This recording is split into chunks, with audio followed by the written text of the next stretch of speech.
आज मैं आपको सुनाऊंगा सेल्फी का चक्कर, एक बहुत ही प्रेरणादायक स्टोरी। एक बार की बात है, कैलिफोर्निया के जंगल में चीनू नाम का एक बंदर रहता था। वह बड़ा ही नटखट और शरारती था। उसे जंगल का सैर करना बहुत पसंद था। एक बार जब वह जंगल में सैर करने के लिए घर से निकला तो उसे रास्ते में पड़ा एक फोन मिला। वह उसे पाकर बहुत खुश हुआ। उसने मोबाइल से अपनी सेल्फी लेने की बात सोची। उसने नाक व मुंह टेढ़ा करते हुए अपनी कई सेल्फी ली। फिर उसने अपने दोस्तों को दिखाई। सबने उसकी सेल्फी की खूब प्रशंसा की। चीनू का उत्साह और बढ़ गया। अब वह हर रोज जंगल के अलग अलग स्थानों पर निकल जाता और नए नए अंदाज में सेल्फी लेने का प्रयास करता। उसके दोस्त उसकी सेल्फी की खूब तारीफ करते, जिससे चीनू खुशी से फूल जाता। चीनू की माँ को उसकी यह नई आदत बिल्कुल भी पसंद न थी। एक दिन जब वह जंगल से घर लौटा तो उसकी माँ ने कहा, देखो चीनू, तुम्हारा ये रोज रोज जंगल के खतरनाक जगहों पर जाकर सेल्फी लेना ठीक नहीं है। कभी कोई चूक हो गई तो। चीनू बोला, अरे नहीं माँ, मैं कोई बच्चा थोड़े न हूँ, अब मैं बड़ा हो गया हूँ। चीनू ने अपनी माँ की बात काट कर कहा, मुझे अपनी रक्षा करना अच्छी तरह आता है। चीनू पर माँ की बात का जरा भी असर न पड़ा। उसने माँ की बात एक कान से सुनकर दूसरे कान से निकाल दी। चीनू के ऊपर सेल्फी का भूत सवार हो गया था। उस पर दोस्तों की मिल रही वाहवाही आग में घी का काम कर रही थी। हर रोज एक से बढ़कर एक सेल्फी लेना अब उसका शौक बन गया था।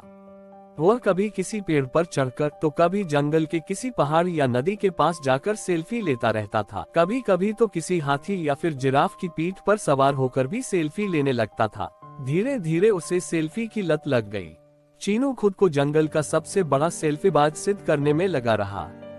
एक दिन चीनू ने जंगल के सबसे बड़े पेड़ की सबसे ऊंची डाल पर चढ़कर सेल्फी लेने का प्लान किया। पेड़ की उस डाल से सारा जंगल चारों ओर दूर दूर तक दिखाई देता था। चीनू इस अनोखे दृश्य के साथ अपनी सेल्फी लेने के लिए पेड़ पर चढ़ गया। पेड़ की सबसे ऊंची डाल पर पहुंचकर चीनू ने अपने आगे के एक पैर से मोबाइल को पकड़ा और दूसरे से पेड़ की डाल पकड़ी।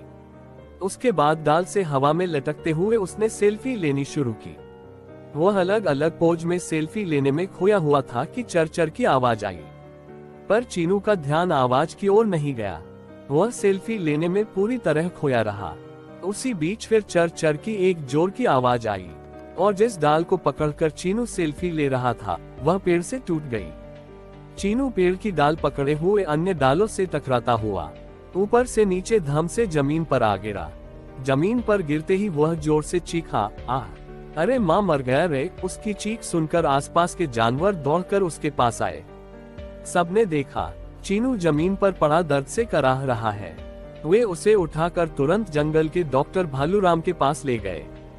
भालूराम ने चीनू का निरीक्षण कर बताया कि उसे गहरी चोट लगी है और उसके आगे व पीछे के पैरों में फ्रैक्चर हो गया है। उसे अब काफी समय तक आराम करना पड़ेगा। इसी बीच चीनू की माँ भी चिंपैंजी से खबर पाकर वहां आ गई।